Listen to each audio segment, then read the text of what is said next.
I'm Dr. Jay Anders, and this is Tell Me Where It Hurts, where we discuss some of the big challenges in health IT and how we can solve them so clinicians can do what they do best, care for patients.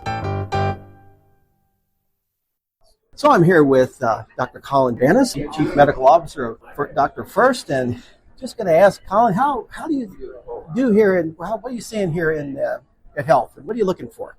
Yeah, this is an exciting conference. It is. It's a different mix than you're going to get at traditional conferences like your HIMSS or your Chime.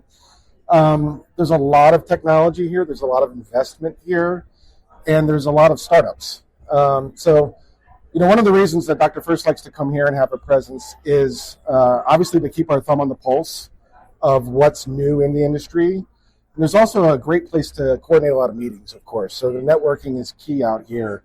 Business development, partner reinforcement, things like that. I will say, of course, just like the last 2 years, you're seeing a lot of AI. It's almost becoming too much. I think the phrase is becoming diluted, which is a little unfortunate because now you're having a hard time figuring out what the real thing is versus what's a lot of buzzwords, but really just older technology. That being said, some of the exciting things that I've been seeing here are related to interoperability, so an increased interconnectedness in the ecosystem. We're finally getting there. It only took us 20 years to start to make this Absolutely slow modicum of progress. And patient empowerment. I'm a big fan of the use of technology to empower patients, whether that's patients controlling their own data, patient engagement in order to improve outcomes. Dr. First has a supreme interest in the world of medication management. So what are the technologies that we can be leveraging to improve patient adherence, get patients on therapy, keep them on therapy? And so, I'd like to think that we're at the forefront of a lot of those technologies, but there's always room to learn more. Yeah, it was interesting walking the hall because I think at least 80 to 90% of the booths has AI plastered on them in some shape or fashion. It's crazy. And I had to listen to the CEO of the Cleveland Clinic the other day, and he had a very interesting take on AI application in healthcare, and that was all the logistical stuff that hospitals have to do, scheduling CT scans and making sure resources are available and properly staffed and all that. And I thought, what a great use. Yeah, that makes sense. Of AI, and it's not direct patient care, which we all have that kind of, we're going to make sure it's right. Yep. So it's fun to hear him talk about that because I'm thinking, well, that would accelerate the hospital's operations as well as reduce the cost. Yep. Which is kind of fun. So tell me what's going on at Dr. First. Yeah, it's exciting. We're looking forward to 2025. I would say the two biggest developments for Dr. First are strengthening our portfolio in medication management. So within the last year, we have an acquisition where we have folded into the company a technology called MindShift. And that particular technology is uniquely positioned to handle total benefits management. And I use that word intentionally because I think a lot of us, physicians and patients, are used to pharmacy benefits. So going to the drugstore, understanding we have a copay, understanding there's a deductible. But with the increasing growth of specialty medications, particularly specialty medications that require oversight or infusion, those actually fall into a different bucket of benefits. That's medical benefits. So, typically think of medical benefits like an ER visit or hospitalization. Well, now medical benefits are getting involved in drugs. And guess what? We need a single pane of glass to understand both. Mm-hmm. And so this particular technology enables that. So providers actually have one-stop shopping in order to understand what they're asking to get approved, how to facilitate the prior authorization. There's even a little bit of RPA, robotic process automation, that is helping complete these prior authorizations. So there's another one of your examples of AI for Administrata, is the use of MindShift technology to fill out the PA. Maybe we can't get all the way there, but if I can help that doctor or that clinical team get to 70%, I've saved them clicks and keystrokes, I've saved them hours, I'm helping that patient get on and stay on therapy sooner. So I think that's an exciting, development, in addition to the Dr. First portfolio, the arsenal around medication management is, all right, let's go tackle PA. Dr. First has a history of removing the friction for, a lot of the medication management process. Let's tackle another one, prior authorization. So interestingly, the HDI2 regulation that's been proposed has a whole prior authorization It does. section to it, which I absolutely applaud them for doing. What's interesting is if you read the fine print, medications are intentionally left out of there for right now. It is so prior authorization for medication, it's coming. We see the writing on the wall, but it's not there right now. So I think they're being very thoughtful about how they're going to apply that. But in the meantime, there's no reason to not get ready. Oh, and when you think about the frequency of medication prescriptions as opposed to procedure prescriptions, I mean, it's an order of magnitude. It is. When people ask me, well, what's doctors do? I said, that's the one thing we do 100 times plus a day is write prescriptions. Yep. And try to get them authorized, try to get them administered, and all of that. So anything that can augment that would be absolutely fabulous. Yep. Well, Colin, thanks for stopping by. Yeah. I appreciate you having me on the anytime, podcast. Jay, I love it. Take care. You too. I'm here at Health with Dr. Tim McConnell, who is the CEO of Emtelligent. Welcome to our podcast, Tim. Glad to have you talk to us a little bit about what you're seeing here at Health. Thanks, Jay. It's always a pleasure.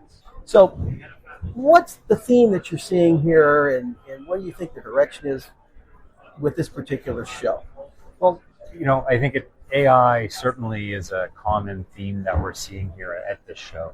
I think I just had a conversation with someone about this.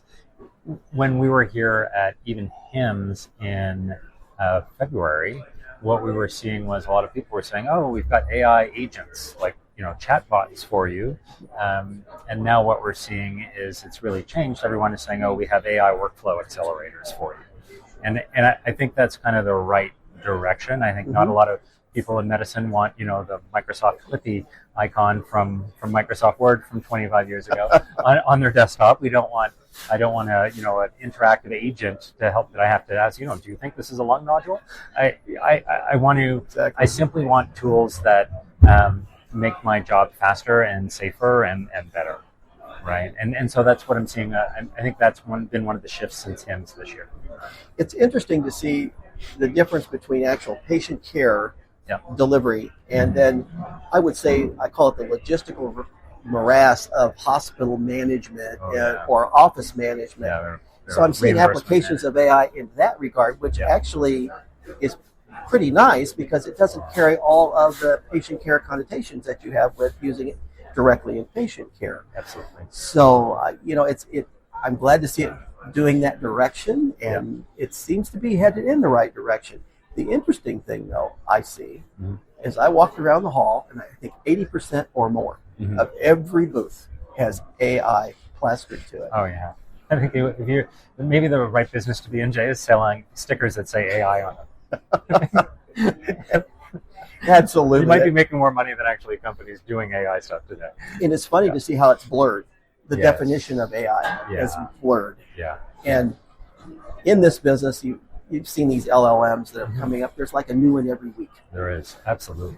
And it's just amazing how where it actually is going to play out. So tell me a little bit about what's going on at Intelligent. What's new there? We are busier than ever, Jay. We're launching a new product this show, which is called our clinical workflow tool, and it's not really aimed at like any kind of an EHR replacement. What it is it's a user interface-driven application that makes AI-assisted human review much easier. So it's for reviewing clinical documents. You can see all the diagnoses highlighted in the text. You can see the source, sort of like PDF document it came from.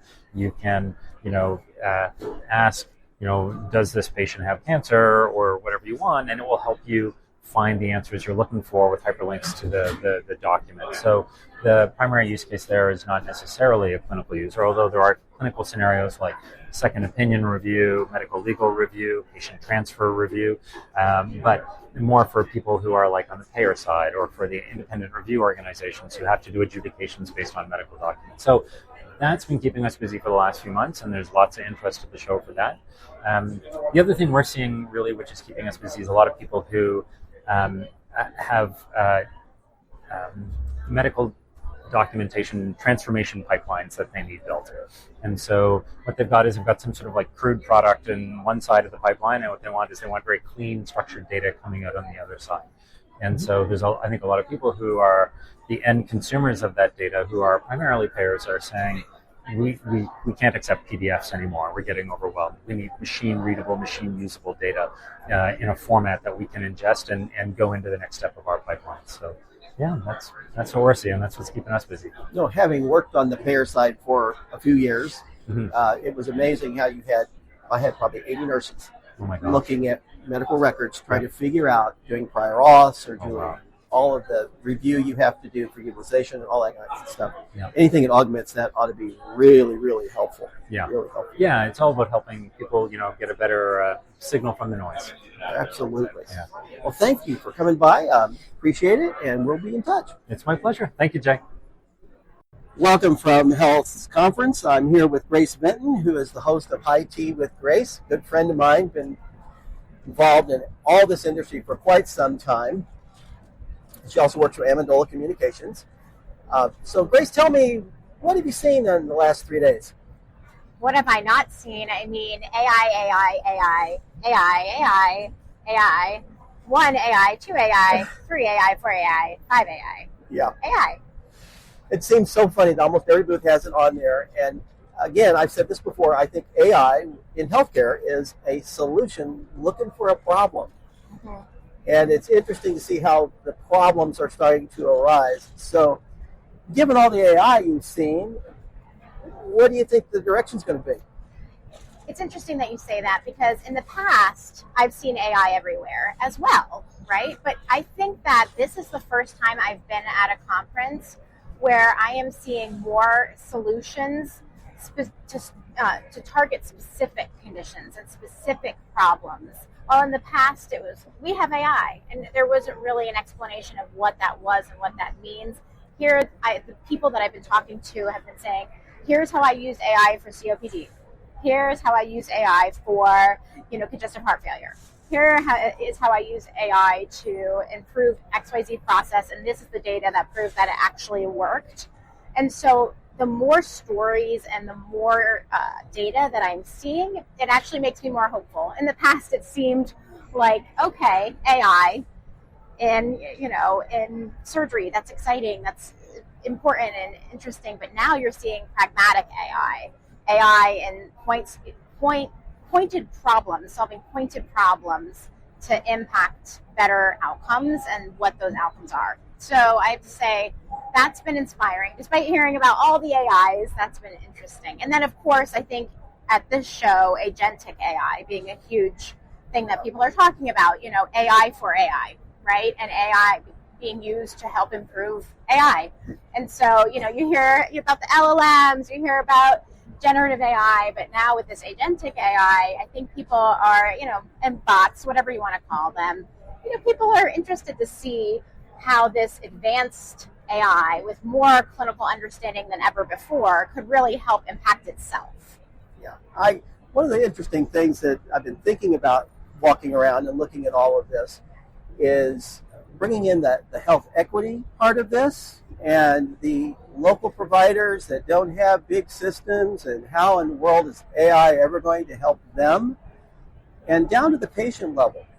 And I'm a big rural health advocate, meaning that we need to pay attention to that particular stripe of healthcare provision. So give me your take on that, because I see exactly what you saw. These little stripes of things in this particular disease, but how does that help Dr. Smith, who's in the middle of Wyoming, in his practice, who has limited connectivity and not billions of dollars to spend?